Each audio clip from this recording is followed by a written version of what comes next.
Hey guys, Zexus here, and today in this video we are going to install Cayo Perico Island into our FiveM server. So without any further ado, let's get to the installation process. Before that, if you're new to the channel, make sure to like the video and subscribe to the channel for more videos related to FiveM development.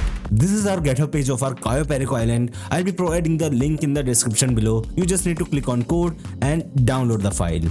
After that, you just need to extract the file from here.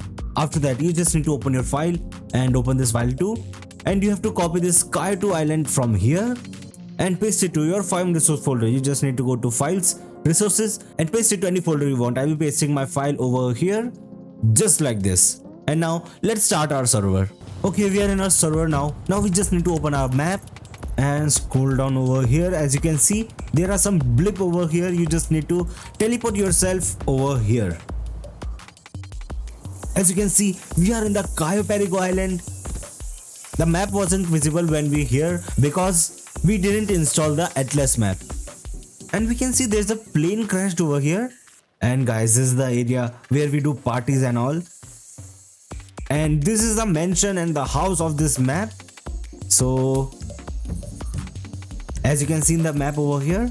So yes guys, that's it for today's video. I hope you enjoyed the video. If you enjoyed the video, make sure to like the video and subscribe to the channel for more videos related to FiveM development. Goodbye.